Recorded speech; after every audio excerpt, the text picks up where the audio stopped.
In June, Blackstone sold its majority stake in Spanx to HPS Investment Partners. The wire-ready version of that sentence, private equity firm exiting a consumer brand, is the least interesting thing about this. The interesting part is buried two clauses deep. The deal almost certainly carried no premium, and the buyer had already reduced Spanx's debt and eliminated its interest payments before the ink was dry. Those are not the terms of sale, they are the terms of a surrender. HPS did not outbid a field of suitors for a coveted asset. It was already Spanx's lender, it supplied the debt that helped finance Blackstone's 2021 purchase, and it has now converted that debt into ownership. The official language that the transaction best positions the brand for success is the polite vocabulary draped over a creditor taking over the keys. What looks like a merger and acquisition is a debt for equity conversion wearing a nicer suit out here. The reason for the same is that because a single lender or a small clubby group holds the entire loan, a distressed company can skip the courtroom and simply hand the business to the party that financed it. No auction, no headlines, no premium. The equity holder walks, the lender becomes the owner. This is what happened here also. Blackstone's equity after 5 chief executives and a near halving of the profits was worth little enough that a clean exit bait a long fight. HPS holding the debt had every reason to take the assets, strip out the interest burden that it was owed by itself, and try to run the business back.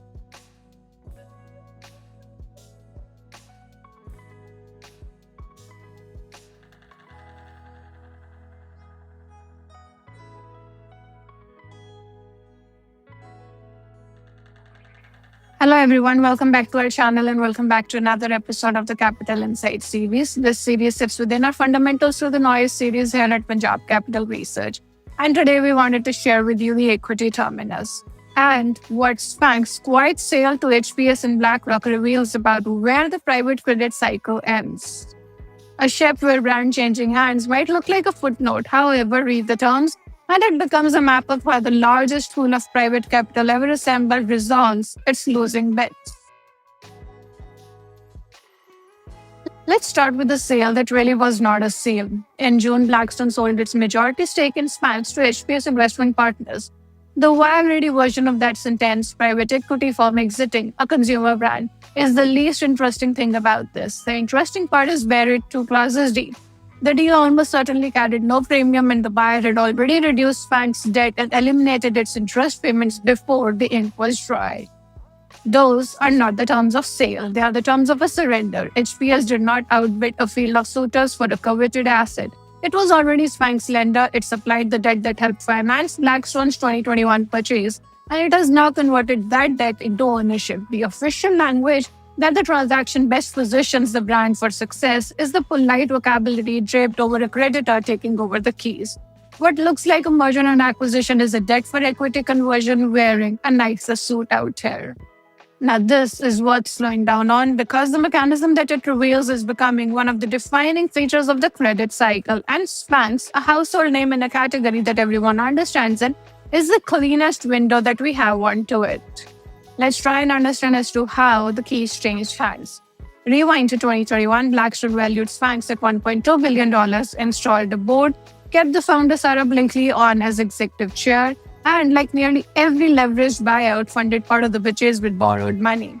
HPS supplied that debt. For a few years, everyone's incentives pointed the same way. The company grew, the loan performed, and the sponsor's equity appreciated on paper. Then the operating case broke and the incentives split.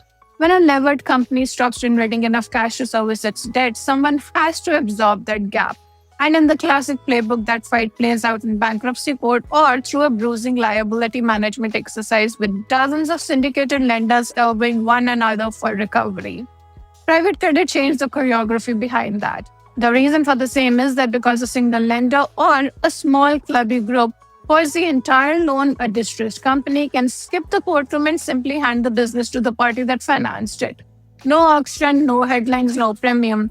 The equity holder walks, the lender becomes the owner. This is what happened here also. Blackstone's equity after 5 chief executives and a near halving of the profits was worth little enough that a clean exit bait a long fight. HPS holding the debt had every reason to take the assets, strip out the interest burden that it was owed by itself, and try to run the business back. So in a sense, the debt really did not get repaid, it got reincarnated as equity. And leverage really did not kill it, it removed the margin here. Now it would be too tidy to blame the balance sheet alone.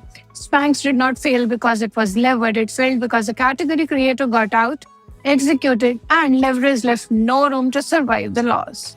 The competitor here is Skims, the shapewear, and the Basics brand on track to clear 1.3 billion in annual sales, more than Blackstone's entire 2021 valuation of Spanx. Skims did to Spanx what Spanx once did to Hose in the Aisle. It arrived direct to consumer, culturally fluent, and priced for a generation that discovered the category on a phone screen rather than departmental store floor. Spanx profits fell by roughly half. The revolving door in the C-suite, 3 executive chiefs in 8 months, the most recent arriving in May from a boho lifestyle brand, is a symptom of a company searching for an answer it structurally could not afford to keep looking for. Now hold on to this part because the leverage did not manufacture the problem. A demand-side shock did. What leverage did was to convert a survivable competitor setback into a solvency event. An unlevered Spanx could have absorbed a few bad years, retooled, and lived. Unlevered Spanx had to keep feeding the debt while the top line eroded, and every dollar of interest was a dollar that was not spent on defending the brand. Now, that is the quiet violence of financial structure. It does not create the wound, it removes the body's ability to heal. Next, let's move on to Rapper because Rapper is the story out here. Widen the lens because the identity of the new owner is where the shapewear footnote becomes a systemic signal. HPS is no longer an independent credit shop. In July of 2025, it closed into BlackRock, folded into one unit called Private Financing Solutions, and rebranded with some ceremony as HPS, a part of BlackRock. The combined private equity franchise carried on the order of 190 billion in client assets. So this essentially means that the equity terminus of this particular losing bet, an operating shapewear company that needs a new board, a new strategy, and possibly a fifth chief executive, now sits on the platform of the largest asset manager on earth. This is not a coincidence, it's a pattern arriving at scale. Debt to equity conversions have moved from exotic corner of restructuring to a standard feature of the cycle when lenders routinely step into ownership when the borrowers cannot pay. The pressure driving it is everywhere in the 2026 data. The IMF's most recent stability report found that roughly 40% of the private credit borrowers now run negative free cash flow, up from about a quarter in 2021. Payment in kind toggles, the device that lets a struggling borrower pay interest with more debt instead of cash, has crept from junior tranches to senior loan documents. And the sector's largest single exposure, software, spent the winter under siege. Lending to software as a service firms had swelled past $500 billion, nearly a fifth of all direct loans, just as the fears that AI could hollow out those business models knocked the software equities down by roughly 30% between October and February and widened the discounts at which the credit funds trade against their own book. Spanx is not a software company, and that is exactly why it matters. It shows the machinery working in the plainest possible setting. No complicated technology things, it's just a consumer brand that lost a fight, a lender that owned the downside, and an asset that changed hands with no market to price it. The mechanism does not need a crisis to run. It runs on Tuesdays. And this brings us to the tension that the asset class hasn't priced in. Here is the discomfort at the center of it all. Private credit was sold to investors as a safe part of the stack. Senior secured floating rate income insulated from the volatility of the public markets. The pitch was steadiness, but the terminus of the senior secured loan that goes wrong is not a tidy recovery in cash, it's the ownership of an illiquid operating business, for example, a shapewear brand out here, a software vendor, a mid-market manufacturer, held by the manager whose core competence is underwriting loans and not running companies and eventually selling them. Now that raises three particular questions that the asset class has mostly weighed away. First, marks. A loan that becomes equity has to be valued, and there is no daily price for a private shapewear company, only a model. Secondly, the workout capability. Originating credit and operating a distressed consumer brand are different skills, and the industry has spent a decade optimizing for the former. Thirdly, and the one that should travel the furthest, reach. In August of 2025, an executive order began opening the 401k plans to alternative assets, inviting ordinary retirement savers into vehicles that hold exactly these type of loans, the end state of a private credit cycle. Now, this was once the exclusive problem of institutions that understood the risk, and now this is being routed towards people who mostly will not understand the risk. The thing marketed as a conservative sleeve of a portfolio terminates in the least liquid and most operationally demanding asset there is. But none of this makes private credit a bubble, and Spanx alone proves nothing about the systemic health. But the deal is a clean specimen of a process that scales invisibly. Losses in this market do not announce themselves as defaults. They resolve as quiet change of ownership absorbed onto ever larger balance sheets, marked at values that no one outside the manager can check. And this leads us to the last section where we wanted to wrap up with what to watch out for. Now, there are three things that will tell our viewers whether Spanx is a footnote or a template. First and foremost, the repetition. Now, whether BlackRock's private credit arm and its peers begin showing up as owners of more stressed borrowers and how they account for them when they do.